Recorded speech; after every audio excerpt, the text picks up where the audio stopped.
This video is a response to Rob Ager's The Symbolism of the Space Jockey video. That video is a thoughtful, deep dive into the psychosexual imagery that H.R. Giger contributed to the Alien movie franchise, imagery which has profoundly influenced the science fiction horror genre writ large ever since. I should start by saying, Rob, that I agree with 95% of your opinions about the media you analyze, and your Space Jockey video is no exception. I'm not making this video as a disagreement with you, per se, but rather an expression of my own frustration that just about everyone on YouTube can't seem to see what's been pretty obvious to me since 1979. I'm not really disputing your points with regard to the Space Jockey, but your comment, quote, "In fact, the irrationality of the design can be considered to be a clue that formal logic doesn't really apply here," unquote, got my hackles up so much, it finally inspired me to step up at long last and present my entire Alien headcanon as a single long presentation and share it with the YouTube community. I'm in my 50s, and I'm a lifelong Alien fan. It's my undisputed favorite movie since it first came out, and I've been very frustrated over the decades that the official Alien franchise has failed to deliver us any satisfying explanation for the derelict, the Space Jockey, or even the Xenomorph itself.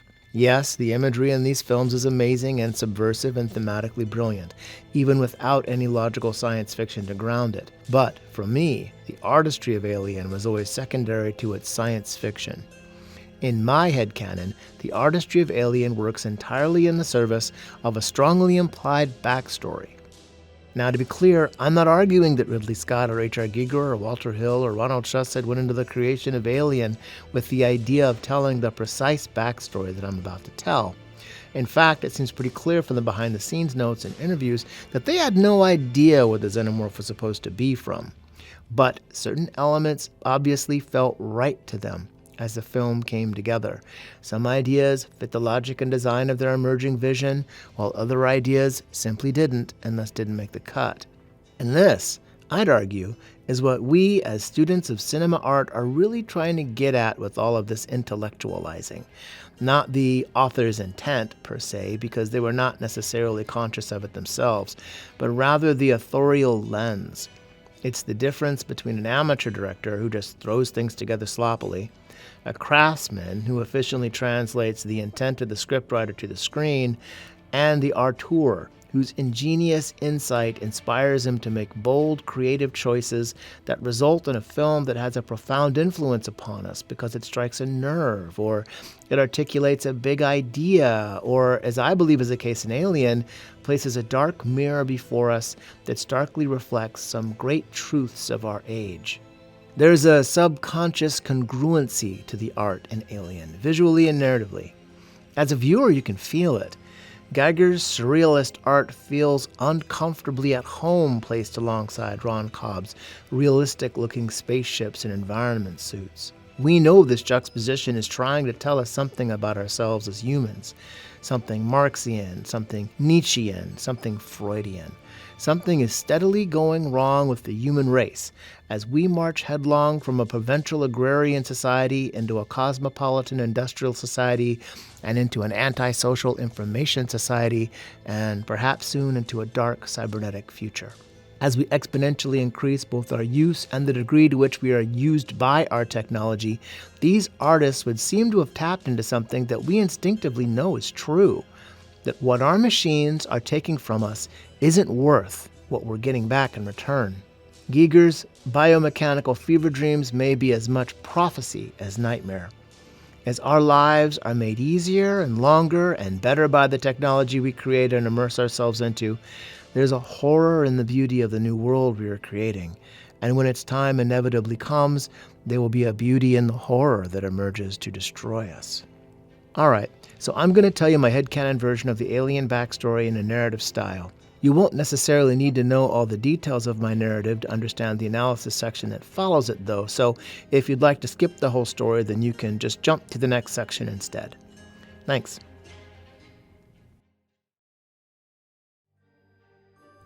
Tens of thousands of years before the Nostromo set down on LV-246, a powerful alien race I'm calling the Xilinth was peacefully but inexorably colonizing the galaxy.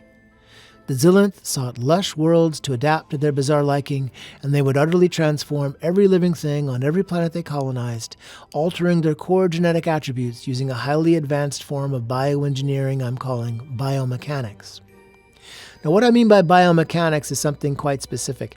I do not mean cybernetics, where living tissue is interfused with constructed mechanical augmentations. What I mean is that a biomechanical being is both created biologically and also functions mechanically. While the body of a Xilinth is gestating in the womb, its manufacturing organs can manufacture particles of inorganic particulate materials, some as hard as titanium or harder, and some as soft and durable as polyurethane, and some as flexible and wiry as carbon fiber, and some with other useful properties. Its manufacturing organs can craft these myriad varieties of microparticles into sophisticated mechanical substructures that allow the Xilinth's embryonic body to mature into as intelligently designed a machine as any high-tech device rolling off of the assembly line of any civilization boasting an equivalent conventional technology. The Xilinth make both conscious and autonomic use of biomechanics to pre-design, or redesign if it's a colony world, every organism in their ecosystem. From before conception, every organism that is part of a Xilinth environment, from their version of bacteria to their version of blue whales, is consciously pre-designed for their ecological role. The Xilinth scientifically manage the near infinity of behaviors that must be performed to sustain their world's ecosystems, and, by and large, every creature does its part for the health and sustainability of the collective ecosystem. There is rarely a want on a Xilinth world, nor a waste, nor an inefficiency. The Xilinth reassess and remanufacture every living thing in an endless cycle of tweaks and upgrades, so that every biomechanical being is as perfectly suited to its niche and purpose as can be mortally conceived. Sapient Xilinth are pre-engineered to be born with specialized anatomical features and the instinctive drive and genetic memory to use them. The natal neural design of a Xilinth compels it to seek out and serve its highly skilled, preordained roles without rebellion. Sapient Xilinth are comparable to cogs or nodes in great machines. Some are living toolkits, specializing in various sorts of repairs. Some are the navigational organs of living starships, filled with a crew of creatures whose bodies are equally tailored to perform their specific jobs, as though each Xilinth ship were like our own human bodies if each of our internal organs had a mind and a personality of its own. Continual adaptation is the Xilinth survival strategy. Every problem is solved with changes to or the invention of new DNA, micro-edited to the tiniest genetic attribute. Diversity across Xilinth colonies is complex, and every aspect of every level of their ecology is deliberately engineered, micromanaged, monitored, maintained, frequently upgraded, and inextricably interconnected. Nothing in Xilinth civilization is left to chance. Perhaps a convenient way to explain the psychology of the Xilinth would be to compare them to the Borg in Star Trek. While both species may have a similar infection and perfection modus operandi, the Xilinth lack any sort of an expansionist ideology. Where the Borg see themselves as conquerors, the Xilinth view their life cycle as the natural evolution of life. Where their seeds land, true life begins. While the Borg would admonish their victims that the Borg way of life is better and warn them that resistance is futile, the Xilinth would simply show up on a targeted planet and start consuming its ecosystem. If a sapient species fights back, the Borg will escalate and escalate their violence until they have crushed our resistance. But the Xilinth will retreat immediately and make no more attempts. The Xilinth care about efficiency, not domination. If the resistance of an ecosystem outstrips the resources they can comfortably commit to securing it, they peacefully move on.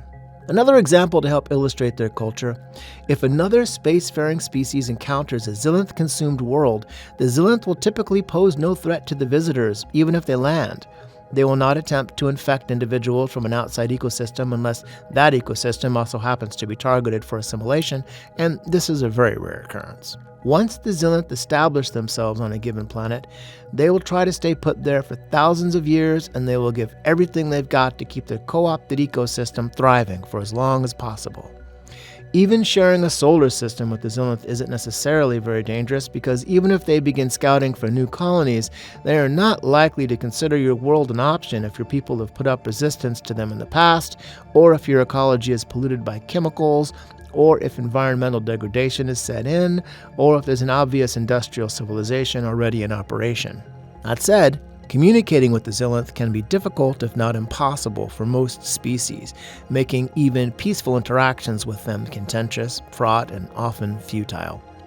If they arrive on a world you've claimed, or, heaven forbid, land on your home world, asking them to leave may simply not work.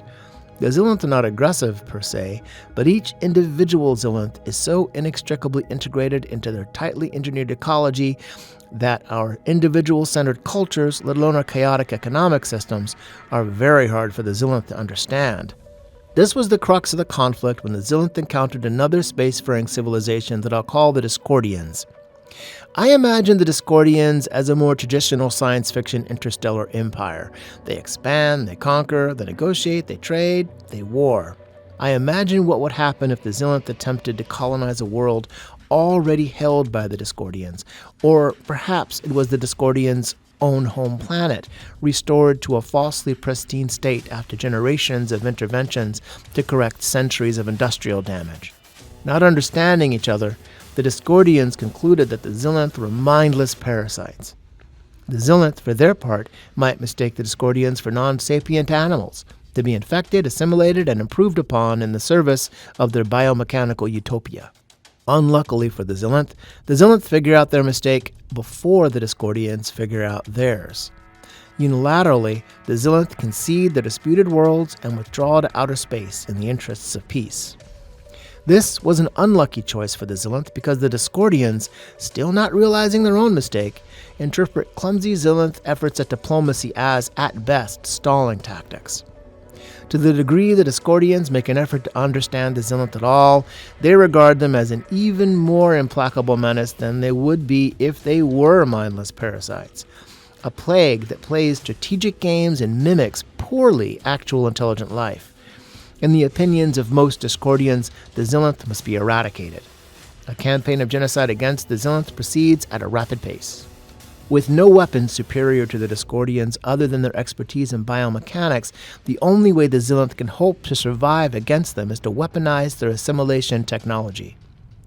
They transform their long-standing biological engineering processes intended to transmute raw, naturally evolved fleshy tissues into biomechanically perfected tissues to create a super-intelligent biomechanical microbe we'll call the Xenospore. Xenospores, like the Xilinth's other biomechanical microtechnologies, are tailor-made to integrate themselves into a Dyscordian's host cells and conduct sophisticated biogenetic analyses. In anticipation of the Dyscordians' biotechnically enhanced immune systems, the Xenospores coordinate to devise a sophisticated list of biomechanical instructions which collectively allow them to mutate an assemblage of the Dyscordians' own cells into a sophisticated predator, expertly designed and pre-programmed to commit genocide against the entire Dyscordian species. Of course, these are the Xenomorphs we're talking about. Structurally, the anatomy of a Xenomorph is based on the Dyscordian's own body. It's born sporting anatomical characteristics capable of exploiting its host's various physical weaknesses. But the true genius of the Xilinth's weapon is the Xenomorph's central processing system. It'd be a gross oversimplification to just call it a brain. The Xilinth themselves have a very difficult time understanding Dyscordian thinking and tactics, so the central processing system of a Xenomorph is modeled not only on the host's neural anatomy, but also on the host's knowledge, its learned experiences. As a result, the Xenomorph has a broad array of custom-tailored strategies and tactics that, from the moment it was born, will enable it to acquire new insights regarding its victim's behavior, allowing it to set traps and use deception and misdirection, as well as to execute highly coordinated ambushes, elite scouting missions, tactical retreats, as well as gambits and assaults alongside others of its kind, to which it is instinctively attracted when they also appear on the scene. At the same time, the body of a xenomorph is largely an anatomic blank slate when it's first born, allowing it to develop the bulk of its external attributes as emergent adaptations to its environment. The xenomorph's corrosive bodily fluids, which can be secreted as saliva as well as sprayed as blood spatter, allows it to dissolve and digest many different types of inanimate materials, such as metal or plastic or even concrete, and reformulate them using the biomechanical refinery resident in its enormous head. Virtually any raw material can be subatomically reconfigured and used to form the building blocks for its new body, allowing it to reach adulthood at an astonishing rate. In whatever sort of environment a xenomorph is placed, whether it be a ship, a jungle, a city, or an ocean, or anywhere else, a xenomorph's body designs itself to blend in. It is able to literally dig itself into the machinery or greenery of its environment and evade detection and resist extrication while simultaneously able to reconnoiter its entire hunting ground with impunity. It's the perfect predatory biomechanism. Too perfect, according to some of the Xilinth. Even while the Xilinth species faces imminent extinction, a number of their greatest minds protest in vain against the use of this nightmarish abomination. Even though genocide is actively being done to them, many Xilinth feel it is wrong to arbitrarily exterminate an entire species, even an enemy species. If the Xilinth can be thought to cling to any human-like ideology at all, it is that life is precious. Once unleashed, the xenomorph cannot be guided, nor controlled, nor even predicted. By design, the xenomorph's thoughts will be more like the Dyscordians' thoughts than the Xilinth's, making the xenomorphs even more unpredictable than the Dyscordians. The xenomorph weapon, once unleashed, will conduct its campaign of genocide entirely autonomously, spreading to as many locations as it can reach in order to kill as many Dyscordians as it can get to by whatever means become available. They would be utterly chaotic, and this quality alone should have made them an anathema from a Xilinth point of view. Not only this, but the Xilinth also failed to incorporate an effective deactivation system into their monsters. The Xilinth deactivation experiments on their early phase xenomorphs, based on incorporating a number of remotely destructible protein molecules as one of the xenomorph's essential nutrients, resulted in less than perfect shutdowns. Under the gun, sometimes literally, the Xilinth still conclude, though, that this unproven deactivation system should work well enough when the time comes to use it. The majority would rather take their chances than simply go extinct at the enemy's hands when they have a potent weapon available, just waiting to be used. The problem is that Xilinth science really doesn't understand how natural ecologies work, only how to assimilate them into Xilinth ecologies. They had no sense of just how wild and chaotic a naturally occurring biological organism's body can be, let alone an entire worldwide ecology of naturally evolved creatures, let alone an entire civilization of natural-bodied beings fighting an existential war. As Michael Crichton so aptly put it when rebuking a similar arrogance in Jurassic Park, life will find a way. But despite the objections of a not insignificant number of Xilinth voices, the Xenospore is authorized for deployment against the Dyscordians, despite the known risks. They deploy transport ships to deliver their Xenospores, and they cross their collective fingers.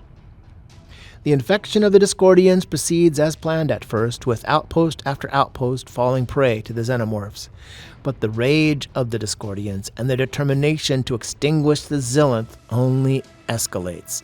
The Dyscordians become bolder, more brutal, more brazen in their schemes to mass murder the Xilinth. Undergirding their efforts is the hope that the Xenomorph has a weakness of some kind. Their intelligence services discover that they do have an off switch, and they hope that they can capture and maybe torture a sapient Xilinth and learn the secrets, or that they may be able to back-engineer the weapon from some intercepted or stolen Xilinth data. In time, an elite Dyscordian boarding party is able to breach one of the Xilinth ships transporting Xenospores. The Xenomorphs wipe out the Dyscordians with such ruthless efficiency that it's impossible not to feel for them. But the nightmare is only beginning. After the Dyscordians are dead, the Xilinth attempt their shutdown protocol on the Xenomorphs, and it, predictably, has no effect on them. The Xilinth are then left as the only things alive in a stew of hostile organisms whose only function is to eradicate intelligent life forms. Though they cannot harm the Xilinth, the desire to do so is evident in their alien faces and their reflexive, violent impulses. It's chilling to look upon their evil creations up close, and the Xilinth are anxious to find a way to eradicate them. But by the time Xilinth reinforcements arrive and cleanup operations can safely begin, the Xenomorphs on the ship are no longer behaving passively. Certain of their genes had been recoded, it turns out. Their attempt to shut them down had caused genetic damage, causing their incredibly sophisticated biomachinery to affect repairs, recoding some of their genes. Unfortunately, these genes included the ones that prevented aggression against their creators. When the Xilinth attempt to evacuate the Xenomorphs into space, they resist. When the Xilinth attempt to use beam and projectile weapons on them, they evade, regroup, and strike back. When the Xilinth attempt poisons on them, gases, electric shocks, nothing kills them, and they keep learning and adapting, recoding their DNA and overcoming every obstacle and every challenge, murdering sapient Xilinths by the dozen as the fight drags on. The Xilinth made their weapon too adaptable, too potent, too perfect. To their further shock, new genes emerge that allow certain Xenomorphs to infect the Xilinth as well.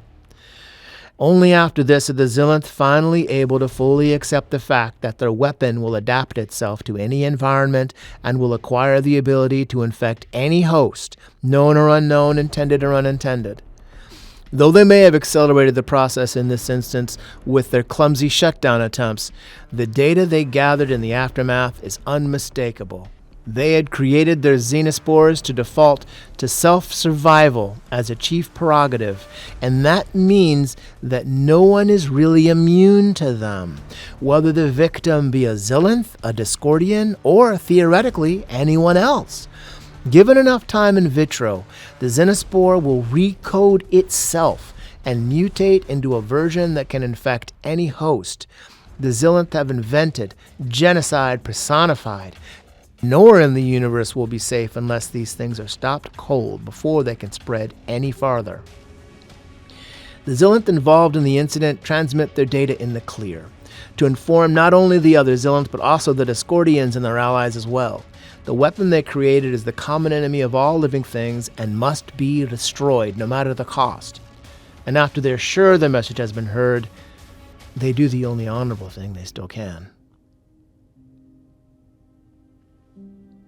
The war between the Xilinth and the Dyscordians continues anyway, however, and even when the sides agree to a truce to jointly combat the Xenomorphs, certain treacherous Dyscordian factions abuse the decline in Xilinth vigilance to conduct further genocidal attacks, leading to the eventual extinction of both the Xilinth and the Dyscordians at the claws of the Xenomorphs.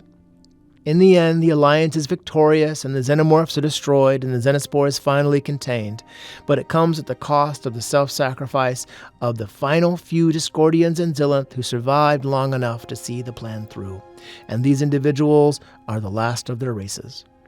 They die in peace, but they die, and their civilizations go extinct with them. In a few thousand years, new spacefaring peoples would recolonize the former holdings of the Xilinth and Dyscordians and would study their ruins and find plenty of evidence that the civilizations existed, thrived, warred, and vanished. But they would find no sign of the Xenomorphs and no viable samples of the Xenospores anywhere, except in one place. During the course of the war against the Xenomorphs, one of the transport ships that had attempted to destroy their own cargo failed.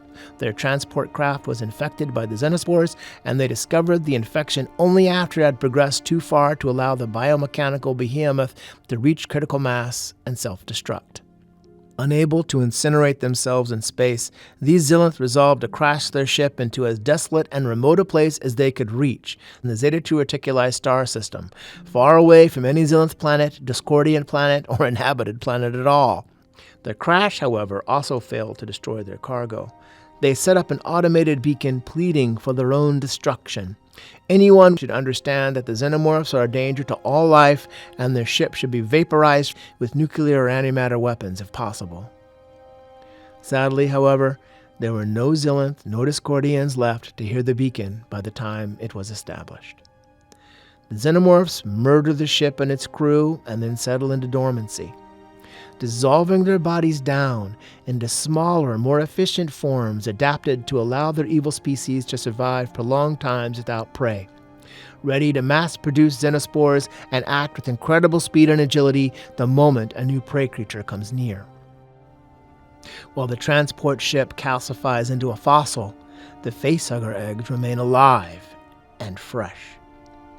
The Xilinth, of course, never imagined that their beacon would still be in operation 10,000 years later, and would attract a new upstart race called human beings to visit Zeta 2 Reticuli in the hope of obtaining a sample of the dreaded Xenomorph genocide weapon for themselves.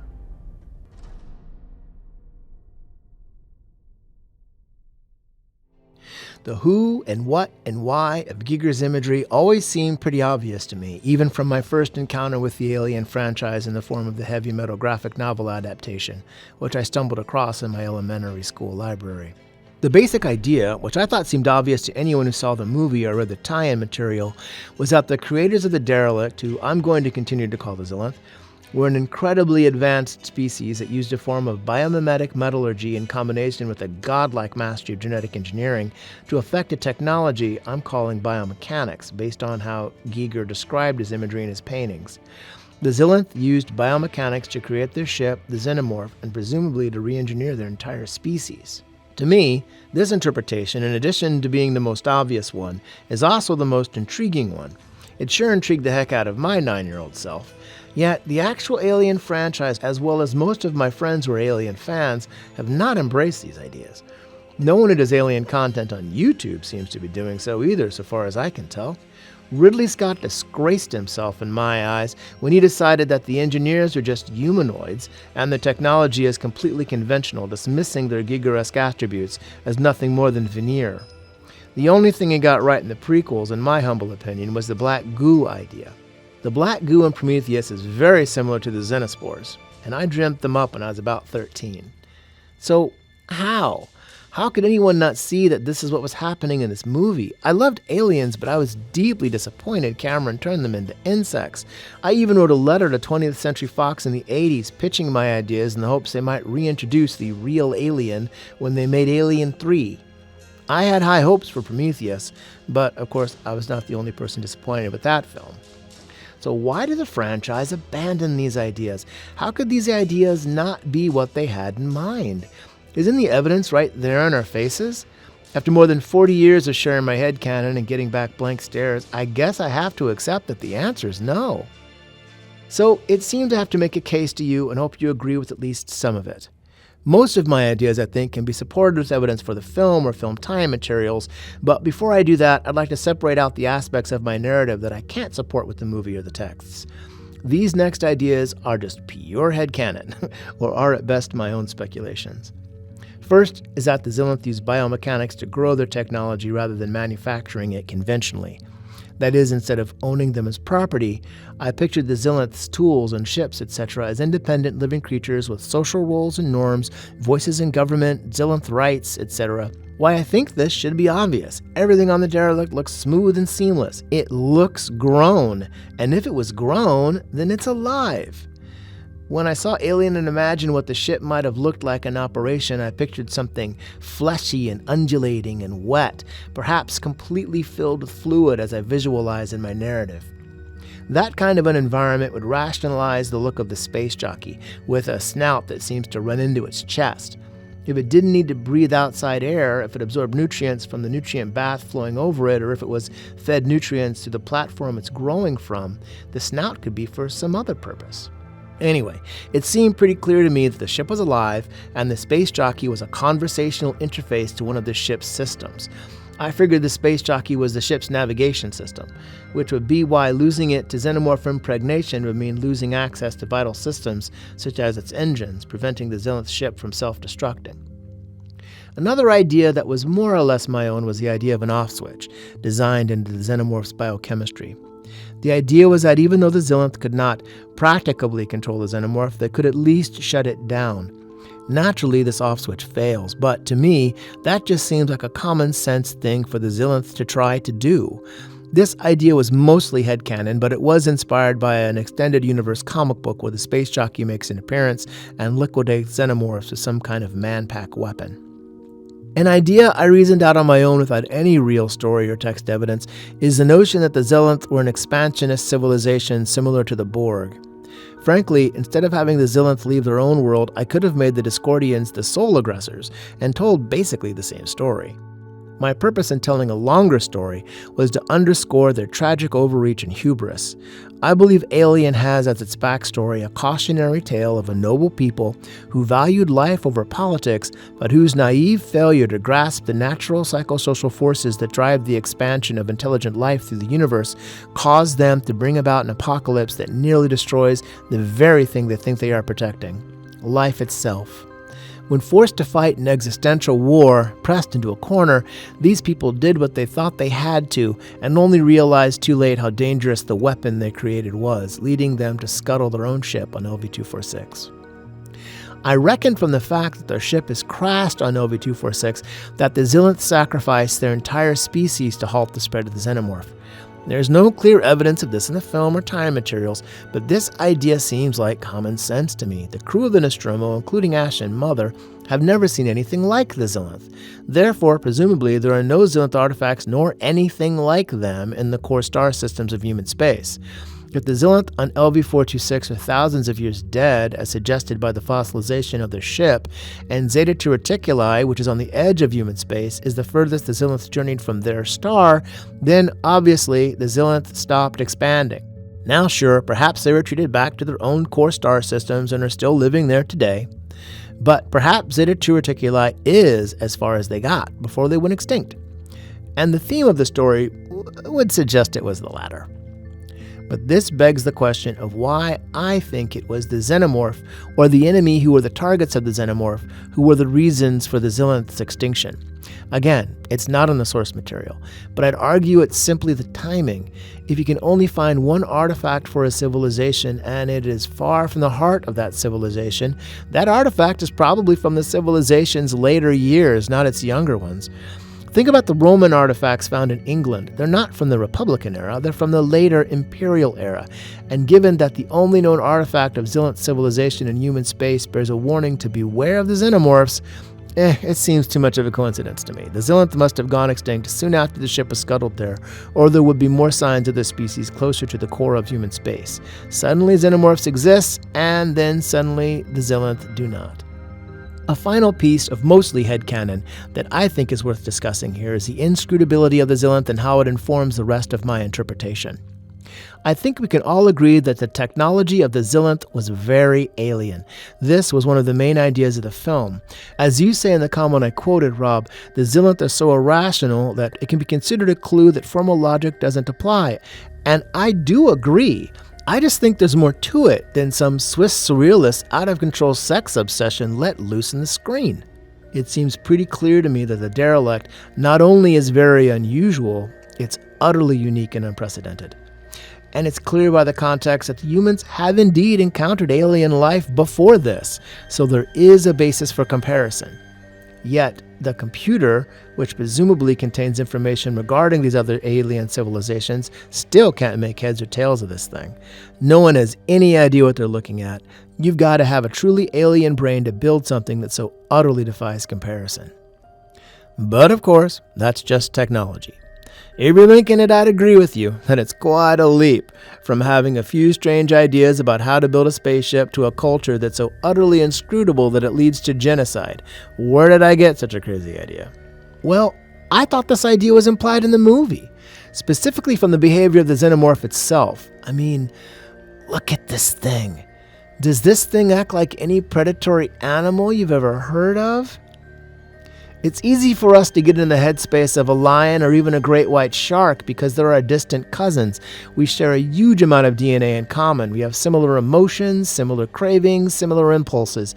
But do you think you could get your head around what this Xenomorph's thinking? The Xenomorph appears inhumanly sensuous to me, pleasure-seeking in its homicidality. In the same way we share our instincts with other Earth animals, the Xenomorph had to have gotten its instincts, its psychological makeup from its DNA. If the Xenomorph is an amalgamation of our DNA and DNA from somewhere else, then the weirdness in its behavior, this alien psychology, must have come from the Xilinth, because it sure didn't come from us. Their bizarre visual and behavioral imagery suggests to me that Xilinth brains are genetically pre-programmed, psychologically conditioned if you prefer, with an instinct, a primal drive to serve the material and social order. A Xilinth would derive pure joy in a perfectly performed work procedure. He would derive a sublime sense of well-being from an act of kindness to his fellow Xilinth. Service to his community would be an act of pleasure-seeking. The harder the work to preserve the wider Xilinth ecology, the more intense the joy. So, just as the Xilinth pre-program themselves to find pleasure in altruism, doesn't it make sense that they would pre-program their weapon, their opposite selves, to seek their pleasure in brutal, sadistic violence upon their enemies? So, per my main thesis, I found these bizarre aesthetics less an artistic effort to gen up some random mysteriousness around the Xenomorphs than an interesting context into which the film's other elements should be understood, especially the backstory of the Xilinth, given their tech is as weird looking as the Xenomorph's body and looks to have been assembled from the same biomechanical building blocks. These elements point at a number of assumptions about the Xilinth and their backstory that seem perfectly logical to me. Let's look at the warning beacon. The Xilinth set up that warning to shoo people away instead of asking for help when they were in their greatest need.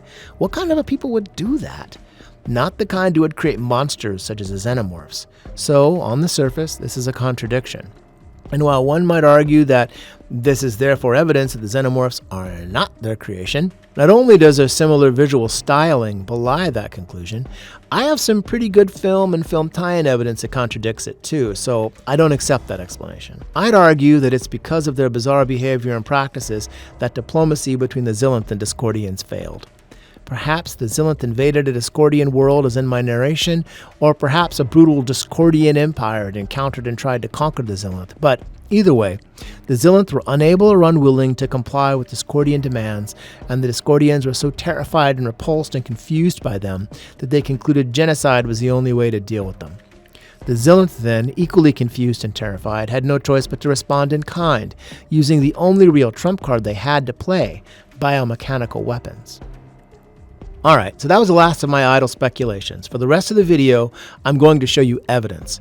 What I'm hoping to prove is that not only are my ideas about the derelict's direct backstory the best way to appreciate Alien, but so also are a number of other non-canon ideas which I mention or imply in my narrative.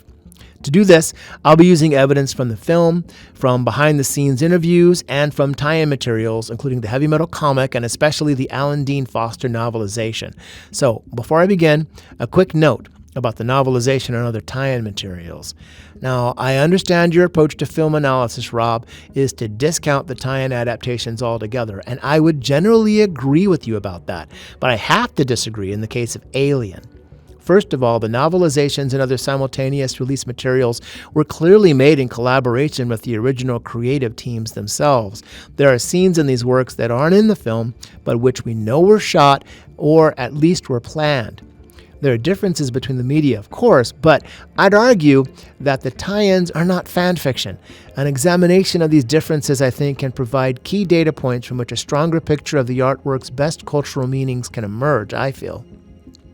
And while this argument would also apply to the tie-in materials for any movie, I think this argument is particularly applicable to Alien because so much of the world building in the film was deliberately left up to visual interpretation rather than to exposition. To me, this gives the exposition in the novel extra weight because it can be presumed that the author, not finding any dialogue or other exposition to work with in the script, looked at Giger's sketches and asked himself, "What the heck am I looking at here? How does it feel to touch it? What's this texture like up close? What's its vibe?" The visual effects artists or set designers could simply reproduce what they saw in Giger's paintings, but the author probably had to ask a few pointed questions and probably got some decent answers. All in all, I thus see the two media as equal opposites. The movie attempts to imply its world building and backstory through visuals alone, while the novel is attempting to apply the same backstory through verbal description and dialogue alone, attempting to provoke the reader to see the relevant images in his mind's eye. Another example of this kind of back and forth between the film and its tie-ins is one that you've already done yourself, Rob. Your use of the novelization 2001: A Space Odyssey. In my opinion, you use that novel appropriately to help you find and discuss the many possible meanings hidden in that movie. So, without further ado, let me begin with what I think is an easy one. Is the idea that the Xenomorph is a walking chemistry set canon?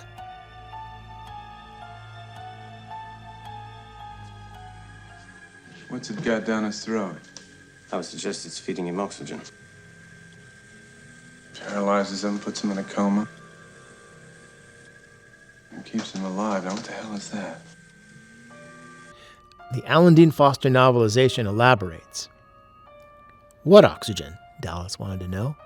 He came all the way back to the ship with a busted faceplate. The creature's not attached to his suit tank, so all the air must have bled out through the open regulators in the first couple of minutes. Ash looked thoughtful. I can imagine some possibilities. There's little free oxygen in the atmosphere here, not much, but some. A lot more tied up with the nitrogen and various oxides. I suspect the creature possesses the ability to break down these oxides and extract the oxygen. Certainly it has the capacity to pass it along to Kane, perhaps also for itself. A good symbiote will be able to determine quickly what requirements its partner would have. Certainly plants have the same oxygen extracting ability. Others prefer different gases. It's not an impossibility. And there's even more hints that the Xenomorph can somehow produce inorganic materials from its own bodily tissues.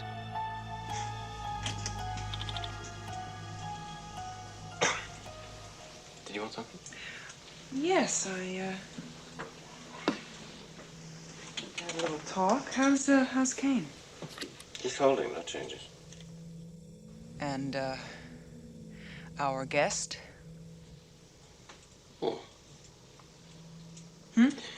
Well, as I said, I'm still collating, actually, but I have confirmed that he's got an outer layer of protein polysaccharides. He has a funny habit of shedding his cells and replacing them with polarized silicon, which gives him a prolonged resistance to adverse environmental conditions. Is that enough? That's funny. What does it mean? Please don't do that. Thank you. I'm sorry.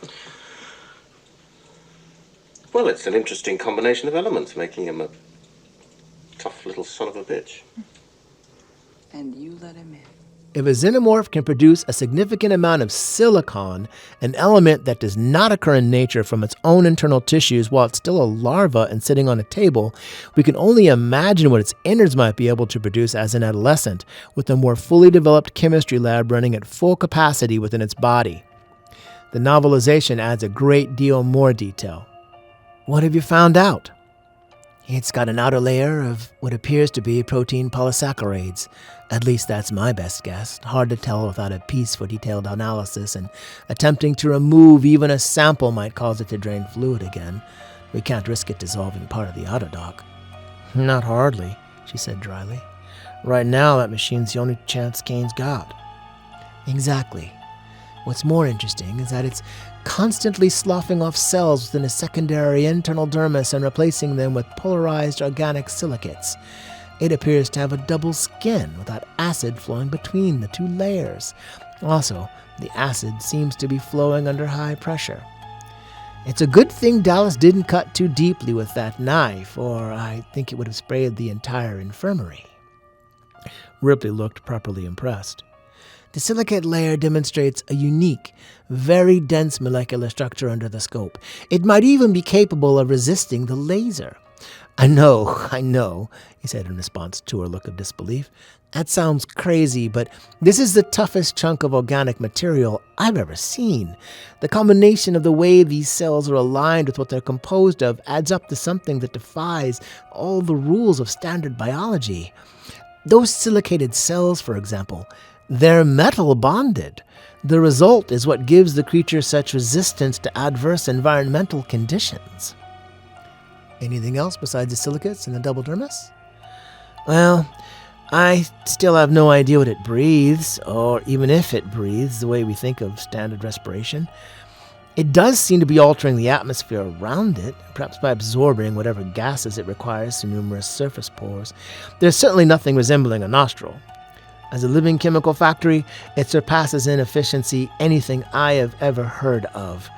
Some of its internal organs don't seem to function at all, while others are doing things I can't begin to guess at. It's possible the visually quiescent organs have defensive functions. We'll find out if we ever have to provoke it further. He cocked an expectant eye at her. Is that enough for you? So the facehugger was already producing metals in its internal chemical lab, but that's just a defensive layer for its very fleshy-looking skin. Which leads me to my next point. What about the adult xenomorph skin? The bugs and aliens have a chitin exoskeleton, like insects, but I never accepted this. That's way too fragile. The toughest chunk of organic material I've ever seen? My ass. Xenomorphs have metal skin. I thought that was pretty obvious from the visuals. Metal teeth, metal skin, metal claws. But how, you might ask, could a xenomorph realistically produce enough metal from its internal chemistry lab to fill out an adult-sized body? How? That would take an enormous amount of energy, and it defies common sense that a 7-foot monster could grow overnight by raiding a ship's pantry. But this was never a plot hole to me. I presumed it used the materials it found on the ship, the metals, rubber, plastics, as a food source. With the run of the ship, the xenomorph could find and consume whatever mechanical components looked tasty, break them down into particles of useful materials in its internal biochemical lab, and assimilate these materials into its own various body parts. But how is a xenomorph supposed to be able to devour raw metal from its environment and process it into its own body as a part of its life cycle? Well, what if the xenomorph does not in fact have any old simple acid for blood? I always thought this answer was pretty strongly implied by this line. It stopped. Didn't say anything like that except, molecular acid. You must be using it for blood. It's got a wonderful defense mechanism. You don't dare kill it. He says molecular acid. Thing is, that's not a thing. All acid is made of and operates on a reactant's molecules. So why doesn't he say it looks like sulfuric acid or hydrochloric acid? I think it was because the filmmakers knew that the spectacular effect they wanted to see on screen could not be produced by any acid in the real world. It seemed obvious to me that the line molecular acid wasn't just a technobabble dodge, though. Dallas, a man of the universe, probably has seen something called molecular acid, something invented by scientists that makes current-day acids look tame by comparison. So what might molecular acid be? Well, I have a guess. I imagined molecular acid to be an industrial suspension of designer molecules whose caustic properties can be reconfigured on demand by subjecting it to a complex magnetic field, remotely controlled by a user interface. Molecular acid would probably be regarded as a misnomer, as a substance would probably be better described as nuclear acid, but like the magnetic resonance imager, i.e. the MRI, which is really a nuclear resonance imager, some names are good for consumer marketing and some names are bad.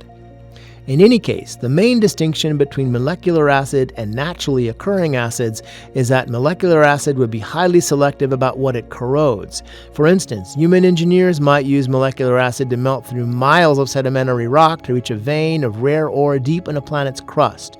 Once it touches a designated ore, the molecular acid could be reprogrammed to combine with the ore, turning it into liquid rather than corroding it, allowing the suspension to be extracted from the tunnel with minimal excavation. The suspension of ore and acid could later be distilled or catalyzed to expunge the valuable ore in a refined form.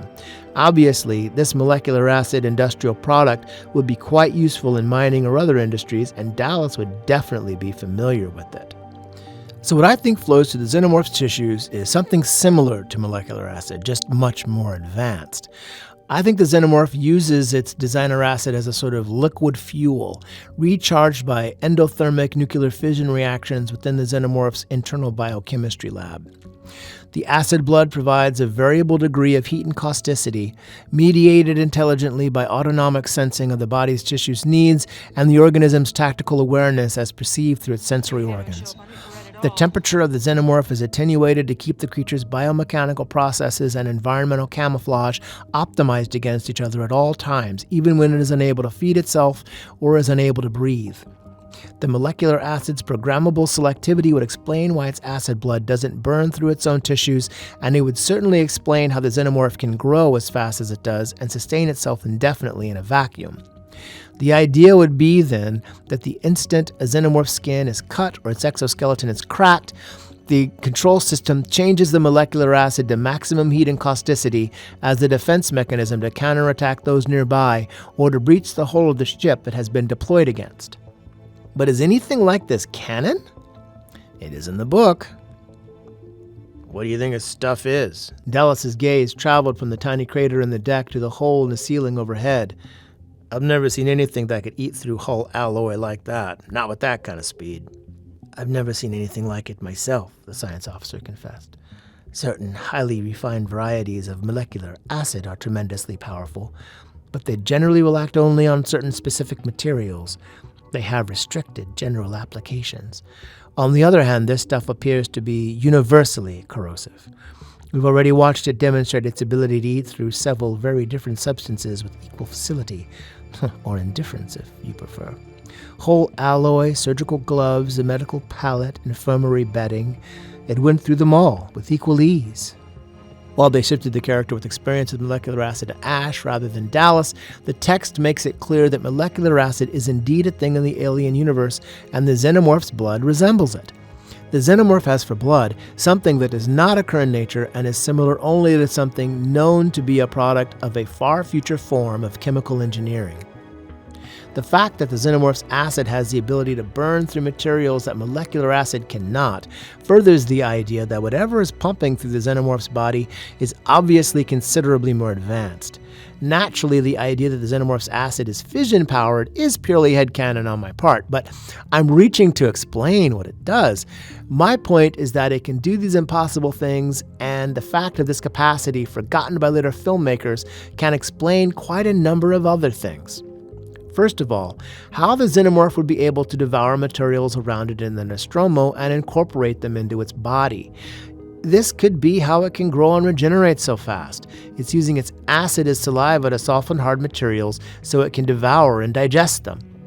And the molecular acid also explains a few other strange attributes the xenomorph displays. For instance, how is a xenomorph able to go dormant the way it does? It's even able to evade the motion trackers.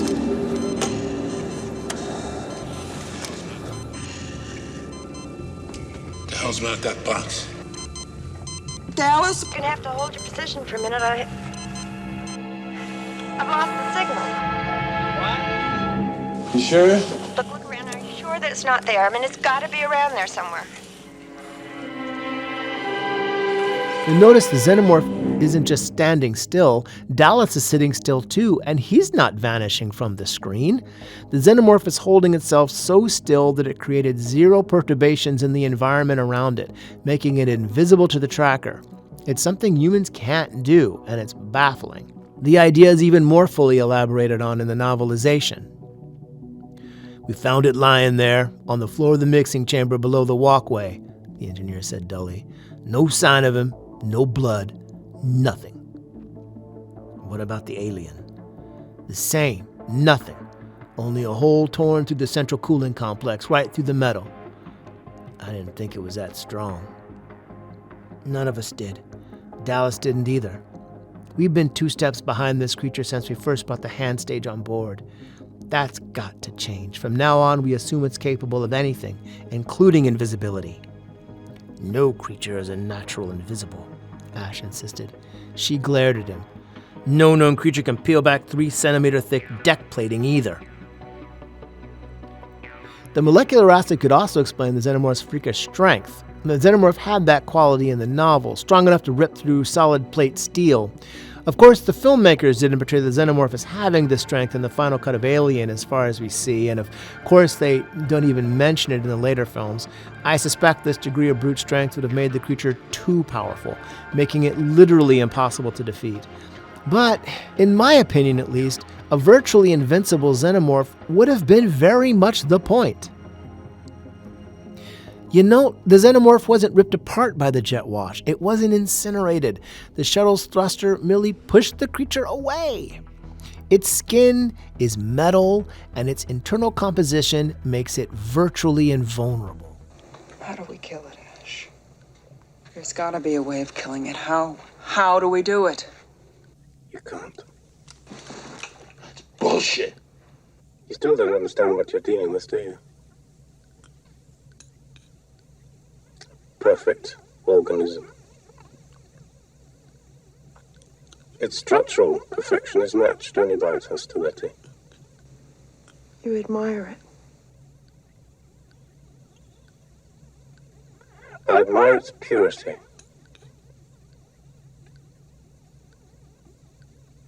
A survivor.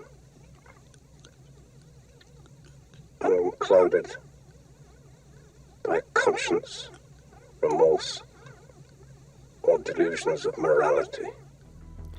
The molecular acid blood also explains how the creature can survive in a vacuum, generating its own heat so it doesn't freeze, providing its own fuel to its cells so they don't starve, spontaneously reinforcing the structure of its exoskeleton with reserve metal as internal welds and bulwarks to keep it from suffering decompression and exploding from within. Presumably, another pathetic crew of another pathetic ship might one day be attracted to the remnants of the Nostromo's viable ores and, in the process of gathering the odd intact cask of ore and scattered droplets, they might encounter the Xenomorph floating around amongst the debris and pull it in as well, only to have it come back alive again on them after thawing for some brief period of time. Which, again, also explains how the eggs might still be alive and waiting for the Nostromo after the derelict ship around it is literally fossilized.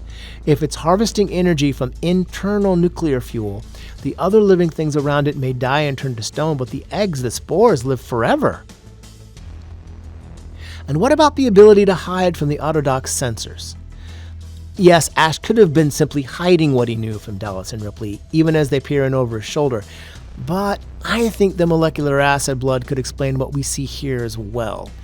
The attenuation of the acid blood to its environment, that is, its ability to make itself match the temperature and radiosity of the human flesh encompassing it, could have masked it, camouflaged it, explaining why the Autodoc's digital sensors failed to register the slowly developing chestburster.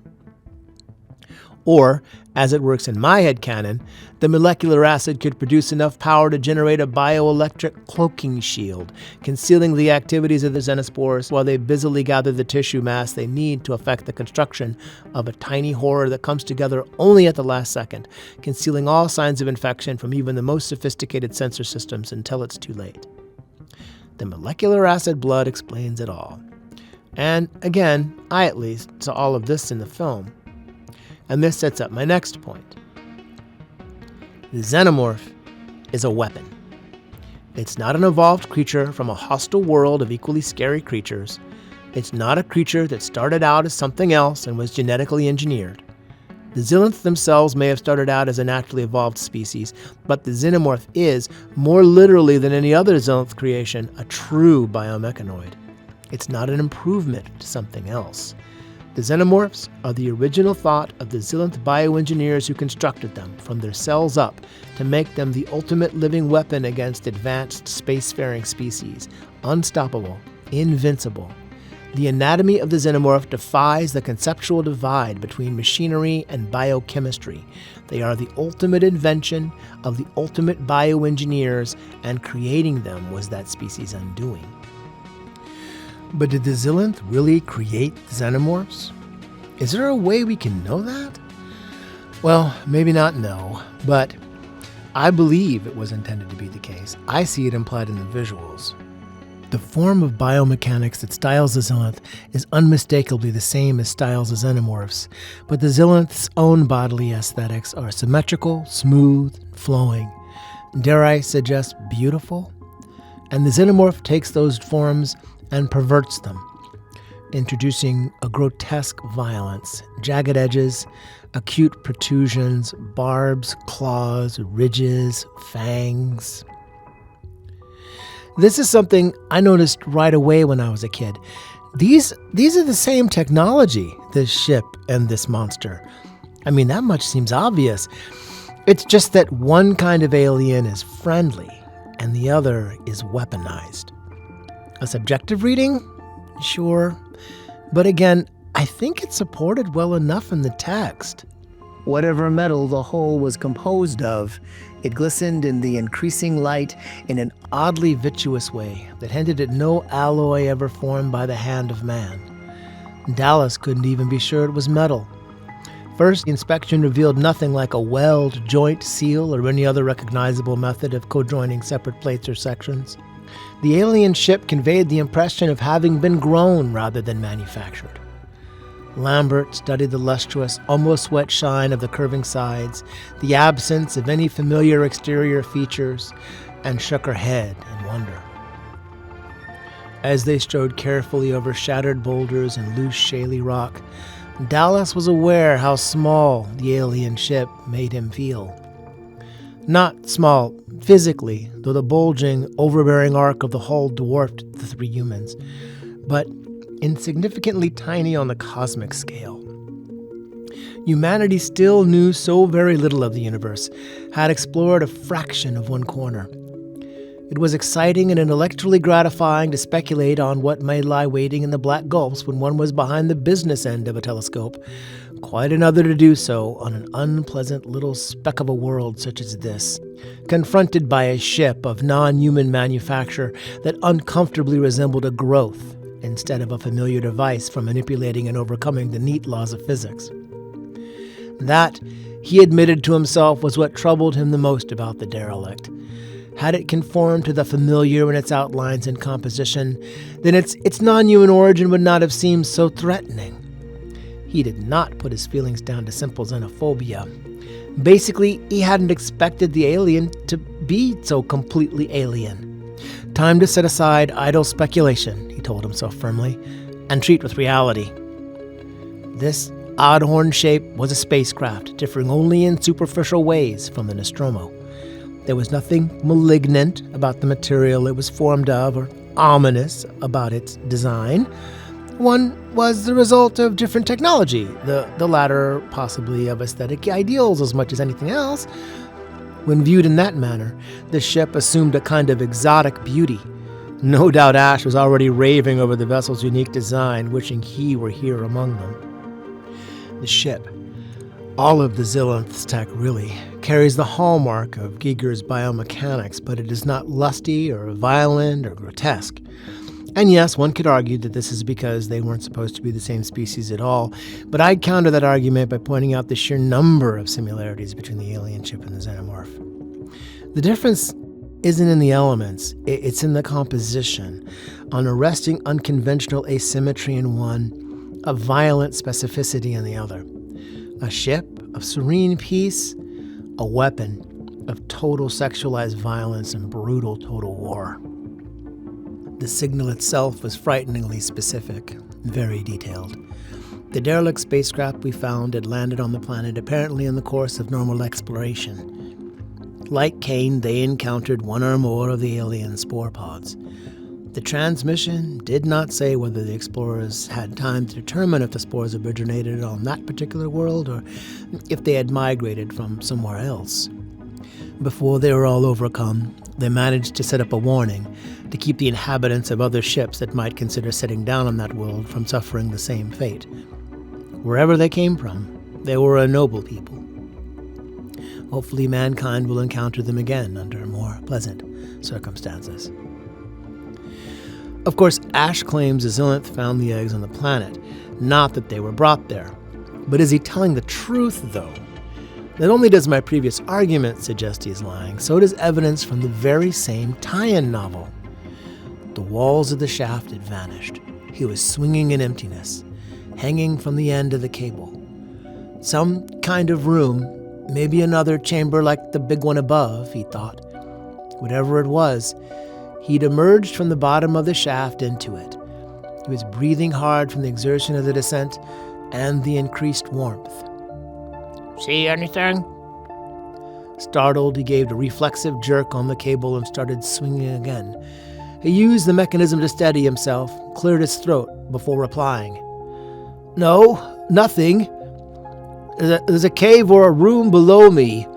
I've slipped clear of the shaft. Cave? Keep hold of yourself, Kane. You're still in the ship. Am I? Both men chuckled. Dallas is sounding hollow and distorted over the helmet speakers.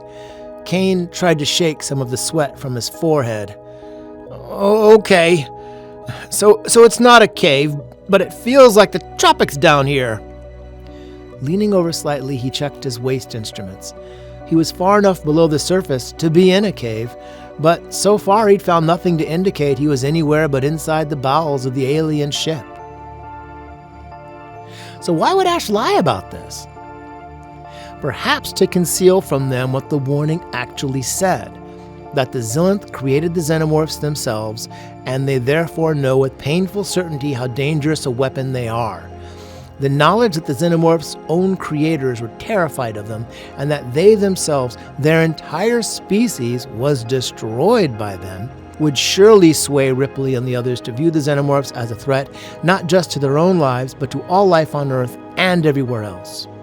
The Nostromo crew, hearing that hard truth, would be far more likely to sacrifice themselves and risk giving it a chance to spread, especially if the first people to greet a derelict Nostromo in Earth space would be an arrogant, greedy corporation bent on exploiting the technology at all costs.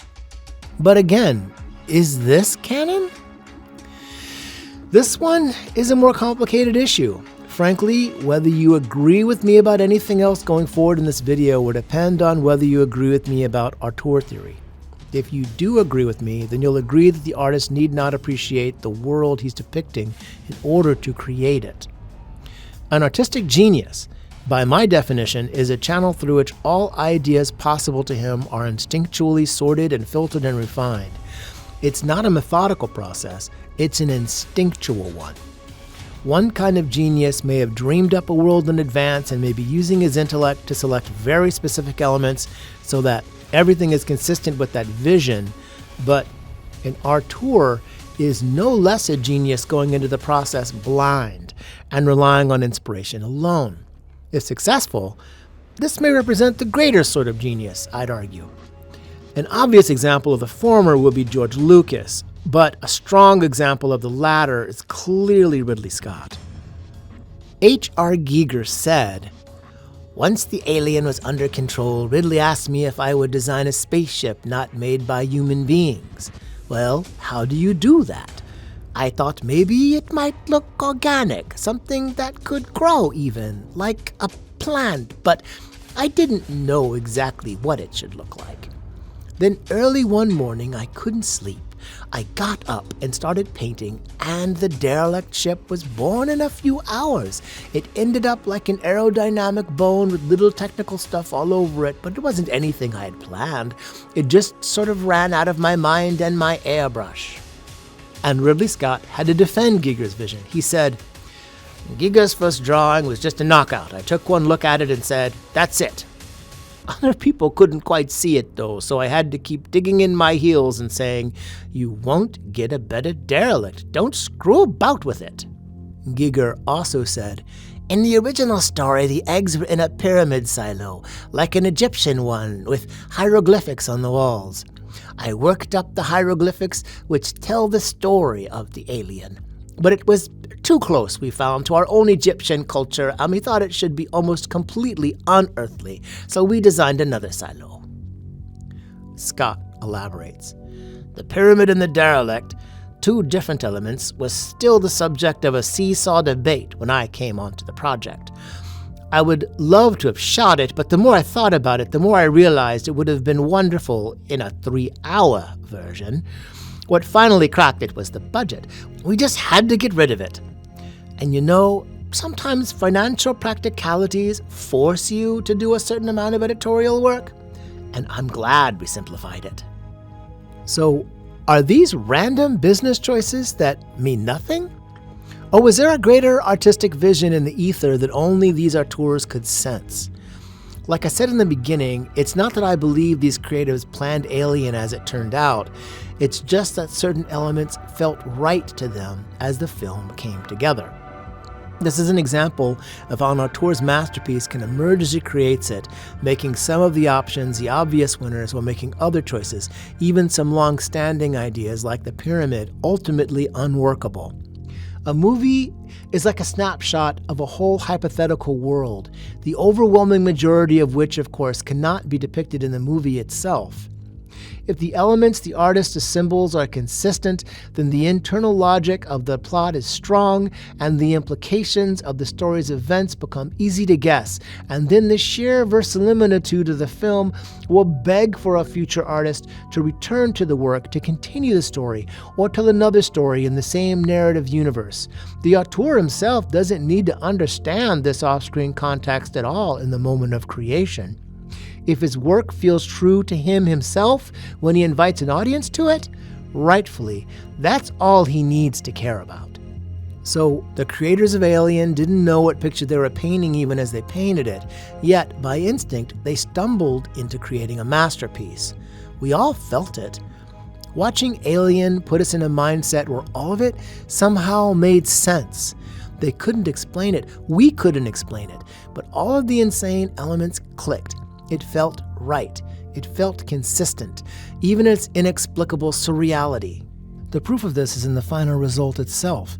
Alien didn't feel weird. Alien felt terrifying. Alien felt real.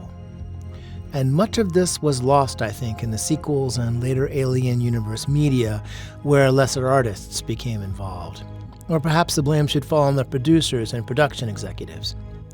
1979's Alien was a long shot that paid off, and no one was particularly invested in it before it was a hit.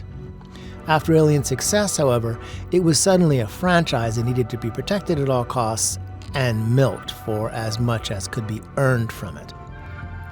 What I'm saying is that the later additions to the franchise, Aliens only partly included, really lost their way, in my humble opinion. Incidentally, another creator I'd like to give a shout out to at this point is Sci-Fi Explained. In his video, Alien Derelict Ships Growing Eggs and Jockeys, he points out how interpretations like mine were actually not uncommon among fans during the years between Alien and Aliens. It's worth checking out his whole video. I discovered this video while researching mine, and it was his final remarks that made me think I should just quote him in my video essay. I gotta admit, I love these early ideas as to where the Alien franchise was heading. We now have the prequels, so these ideas are no longer valid to the movies, but they are still interesting theories to look at from an earlier time. To me, these ideas almost match up better to what the art of H.R. Giger showed us. A mix of the living and the mechanical. Machines and living creatures breeding and creating a dark, mixed up world.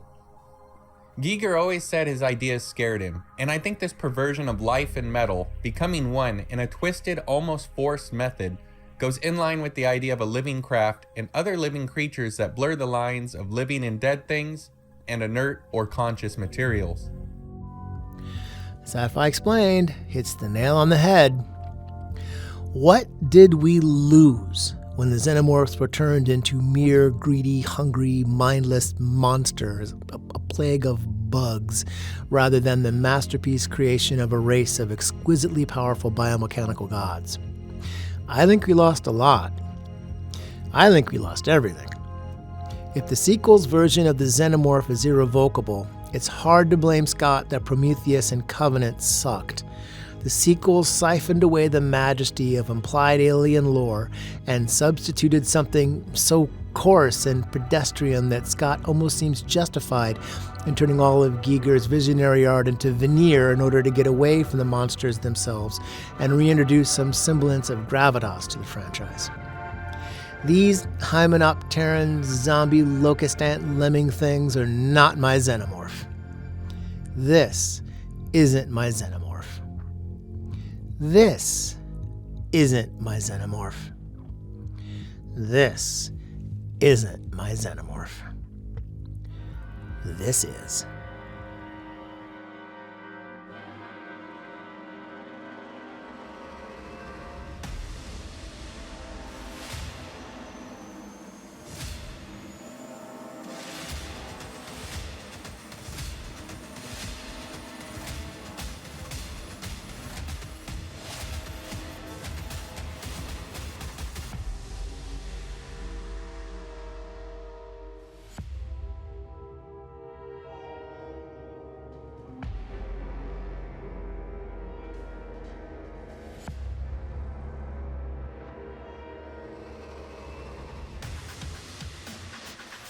And most of all, this is my Xenomorph.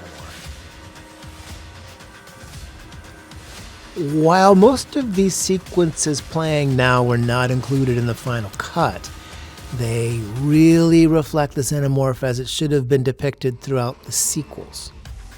Not like an insect or other predatory animal at all. This was probably the main thing that made Alien different from every other monster movie to me. When I first saw these images online, I literally leaped out of my seat. This is how the Xenomorph always appeared to me in my dreams. Creepy, sensual, hedonistic, bizarre. Realizing they actually shot those scenes with that mood in mind made me feel more vindicated than I have felt in my life. I can't see how this sexual licentiousness was not endowed to them by their creators. Now, of course, by creators, I mean in the first instance H.R. Giger himself, but I also mean it in a science fiction sense. Where did these creatures come from? They can't just be animals. To the Xenomorphs, stalking a victim is voyeurism. Violating them is foreplay, and there's an orgasm in every perfect slaying. The Xenomorph I'm terrified of isn't hungry. It isn't hateful. It isn't lashing out at us in fear. It's calculating. It's cunning. It has every bit of our intelligence and breadth of vision. But it is a psychopath, a stalker. It was born from us, and it wants to violate us, every single one of us, until we are all gone. And it isn't even interested in killing anything else. When I dream of the Xenomorph, it isn't charging at me like in Aliens. It's always stalking me, watching me. It's somewhere out there, in the warehouse I'm walking through, in the office building where I work, in my car, under the seats. I can feel it nearby, but I can rarely see it. Yet I know it's after me. It isn't a crazed beast or an icy, mindless killing machine. The Xenomorph is evil. It's a living explosion of passion and lust, not just mindless malevolence. Giger's art shows us the place where the soulless technological dystopia we are slowly sinking into as a society comes full circle into the carnal animal needs that we created all of these contraptions to help us escape. Instead of transforming us triumphantly into purely rational beings in a purely rational society, the soullessness of our technology has been steadily sapping away our conscience, our remorse, and our delusions of morality. We can feel it generation by generation in this postmodern age. We are entrapping ourselves in a slough of pleasure-seeking depravity, of purposelessness and hedonism, and social disintegration. This is the reason why the psychosexual imagery is so appropriate for the Xenomorph. The Xenomorphs embrace their prey drive the way a sadistic sex addict might embrace his selfish lusts. These are insatiable creatures. They rip into their victims with abandon, thus again the rape imagery. They are incapable of empathy because they are consumed by nothing but lust. We see this in the sexual ecstasy of Giger's art. What kind of a creature is it that basically is a walking penis and wants to murder fuck everything it lusts? Yes, once you see this, you just can't unsee it. This isn't a mindless creature that's robotically programmed to reproduce like spiders or mosquitoes or locusts or wasps. This is a wanton thing, a lecherous thing, because in its soul, Xenomorphs are sentient, just like us. It's a very human thing. The Xenomorph doesn't merely want us dead. It wants to get its hands, its tail, its mouth wet with our blood. It craves the taste of us, the feel of us, the act of ripping into us and delighting in our screams. It doesn't see our bodies as food for its offspring. It can see that we're people, living, feeling, thinking beings with every right to exist. And this is the very thing about us that triggers its sadism.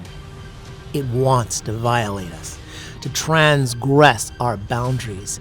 It anticipates the orgiastic enjoyment it will derive from our terror as it corners us. It's in no rush. It's foreplay.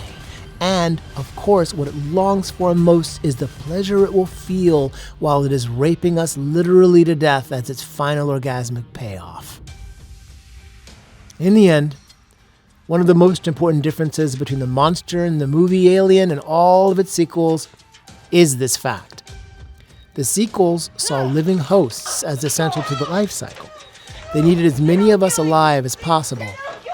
But that requirement absolutely hamstrings the Xenomorph if it's supposed to be a genocidal weapon. You did not see this in Alien. The Xenomorph killed Brett. The Xenomorph killed Parker and Lambert. And while it didn't kill Dallas, we can see from this infamous outtake scene that Brett was turning into an egg just as Dallas was. The victim didn't need to be alive. In minutes, if Ripley hadn't destroyed the Nostromo, the corpses of Lambert, Parker, and her own dead body would have been dragged in there too, and would soon become the next nightmarish generation for the company goons to find. If the Xenomorphs I imagined arrived on Earth, it would be nothing like the zombie plague scenario we saw in Aliens, nor the hide-and-seek games we saw in most of the sequels. They wouldn't be charging the guns, and the bugs wouldn't be bedding down together in those easily nuked central hives. Their behavior wouldn't conform to our expectations or predictions at all. Encounters with them would be like bad acid trips, not like animal attacks or swarms of giant insects. The Xenomorphs of my headcanon would spread out across the world, quietly and strategically. They would build up their numbers slowly, waiting for the right victims to come to them at the right times to minimize the suspicions of the majority and maximize their own chances of survival. They would trick us, lure us, fake us out, psych us out, work in concert with each other to play with our minds. They would be where we least expect them to be. They would allow easy prey to pass by the dozens, until no one suspects they might be near nor how many there are. They would then strike only when the moment is perfect and hide again until the right moment returns. More and more of us would vanish, and more of them would be created until they became an urban myth, then a cautionary tale, then a terrifying mystery, and only then at the end a mortal threat. They would wipe out half the planet before we'd even realize it was killing us.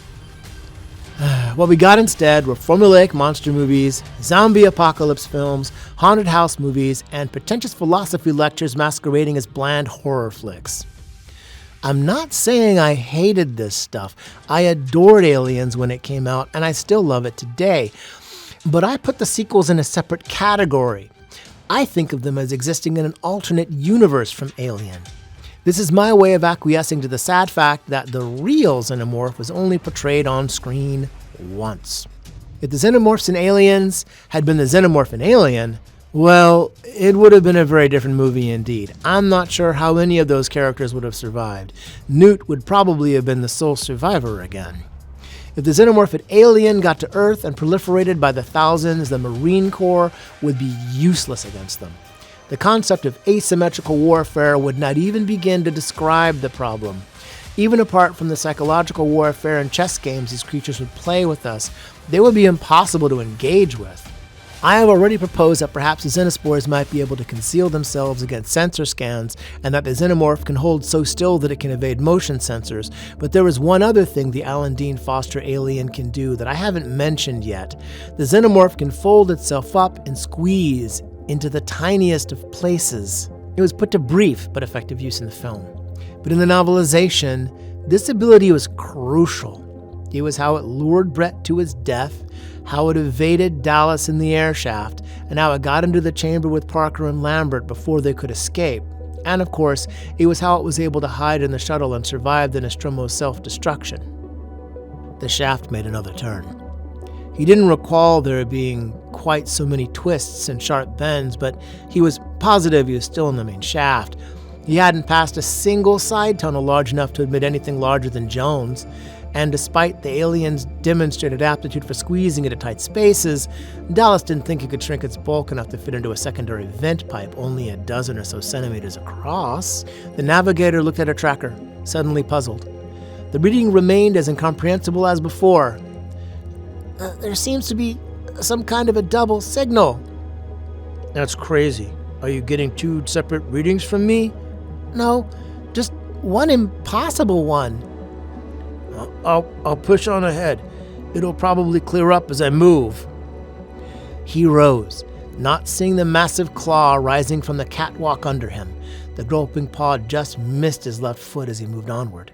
In another scene in the locker room, the red light on the tracker suddenly turned bright crimson, the beeper chirping simultaneously. Parker dropped his packages, stared at it, and picked up his flamethrower. He turned back to Lambert. Let's get out of here. She heard the noise too. Right now. Something made a different sound behind her. She turned, screamed as a hand clutched at her. The alien was still unfolding its bulk from the air shaft. And, of course, as we've seen on the shuttle. This version of the Xenomorph could hide anywhere. In sewers, in junkyards, in factory machinery, in office building ventilation systems, in the engine of a truck or plane, in your basement. They would be impossible to detect, impossible to track, impossible to root out, and impossible to fight. They would be everywhere and nowhere, all the time, all around you. The idea of a queen then makes zero sense compared to this. The Xenomorphs must be independent and decentralized to be maximally effective, not a hive mind ready to be mowed down by the machine guns. A queen makes them vulnerable. She must be protected at all costs, and she's too easy to manipulate. She's a liability. I love Jim Cameron, I loved Aliens, but this was a terrible idea in retrospect, and I believe it ruined the franchise before it could get started. From Aliens on, the Xenomorphs were a military problem rather than a psychological or pathological one, and thus it feels rather wistful to me to continue to describe them as the ultimate biological weapon, as every movie continues to do when they can be so easily defeated by ordinary men with ordinary guns. My Xenomorph, for instance, would be virtually impervious to bullets. Why? For one, the acid would melt them, obviously, but even the explosive tip caseless rounds in Aliens would be ineffective because in Alien, the creature could regenerate almost instantly from severe wounds. Brett crowded into the doorway. Is it still dripping that crap? We've got some ceramics down in engineering supply that'll hold just about anything. I don't know about this stuff, but I can give it a try if we have to. I can jury a container out of scraps. Don't bother, Dallas told him. It stopped bleeding. Ash was examining the section cut by the laser knife. Healed over. No sign of the wound. Remarkable regenerative abilities you'd never know had been touched. Then later, in a scene they never completed, the adult Xenomorph is nearly expelled from an airlock. It manages to leap clear as the outer hatch swings closed and its arm is caught in the door. Later, Parker, who was in the room when it happened, is joined by Ripley and Ash. Are you all right? Ash was querying Parker. What finally happened here? Parker wiped a crust of dried blood from his upper mouth, tried to shake the webs from his brain. I'll live. For the moment, he ignored the science officer's last question. What about the alien? Ash tried again. Parker shook his head, wincing at some sudden pain. We didn't get it. The warning klaxon went off and it jumped back into the corridor, caught an arm or whatever you'd like to call it, and closing in a door. It has pulled itself free like a lizard shedding its tail. Why not? Commented Ash. With its inbuilt talent for regeneration. The engineer continued, sounding every bit as disappointed as he felt. We had the bastard. We had him. He paused, added.